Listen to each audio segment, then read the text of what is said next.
Salut la résistance, j'espère que vous allez bien. On va parler d'un sujet très délicat aujourd'hui. Actuellement, à Gaza, 90% des habitants sont privés d'eau et d'alimentation. C'est-à-dire qu'ils ne peuvent même plus répondre à leurs besoins primaires pour pouvoir survivre, pour eux et leurs proches. Il faut avoir des relations haut placées avec des politiciens pour pouvoir s'alimenter et s'hydrater. Est-ce que vous trouvez ça normal? Et ça représente bien le monde dans lequel on vit.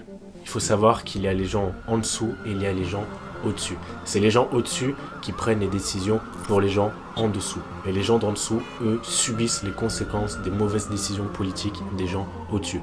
Et on voit ce qui se passe actuellement. Il faut connaître des gens au pouvoir ou des gens qui sont placés dans l'État pour pouvoir répondre à ses besoins primaires. Derrière, on a une famille, on a des enfants, on a une femme, des frères, des sœurs, des cousins, des gens qui comptent sur nous. Des gens qui comptent sur nous et derrière, on n'est pas en mesure de pouvoir aider nos proches. C'est impossible. En fait, on dépend du bon vouloir des gens qui sont au-dessus pour pouvoir assurer notre sécurité. La question que j'ai envie de vous poser, c'est est-ce que vous comptez réellement sur un État qui va prendre les décisions dans votre vie à votre place? Est-ce que vous attendez réellement que quelqu'un au-dessus vous dise comment est-ce que vous allez faire pour mettre votre famille à l'abri? Je pense que pour la plupart des résistants qui regardent cette vidéo, j'ai des doutes. Je pense que c'est pas le cas. Quand je vois le nombre de personnes qui ont téléchargé le e-book, je commence à me dire non. Il y a des gens qui prennent réellement ça au sérieux. Je le vois dans le groupe Facebook, les membres qui arrivent, qui nous disent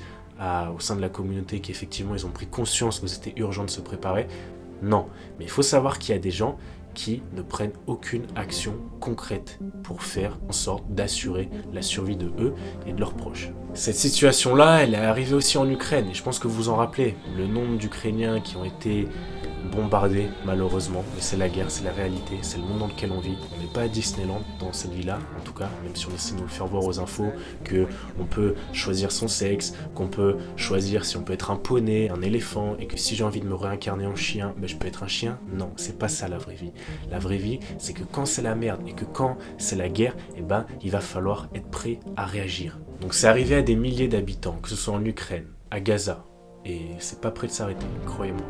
Mais également à Sarajevo. Il faut savoir qu'à une époque, dans les Balkans, les pays de l'Est, c'était la guerre civile là-bas, pour ceux qui ne savent pas, et c'était pareil, c'était de la corruption. Les gens haut placés pouvaient décider de qui allait manger et qui n'allait pas manger.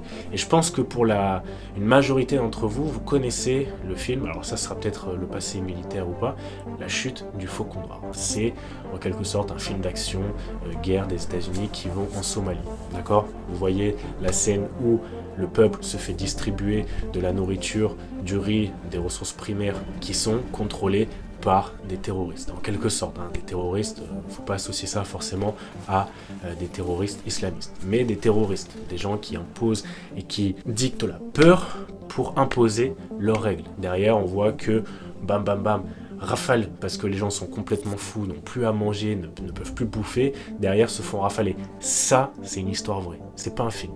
C'est effectivement tourné, scénarisé, mais c'est la vérité. C'est ce qui s'est passé réellement en Somalie. Et ça arrive quotidiennement, tous les jours, en boucle et en boucle. Pas tous les jours, mais on n'en est pas loin quand même. Donc à partir du moment où vous crevez de faim, où vous n'avez plus à bouffer, plus à boire, et que c'est quelqu'un qui contrôle ça pour vous, et que si jamais vous êtes un petit peu trop affamé à son goût, et que vous êtes un petit peu trop, voilà, c'est fini.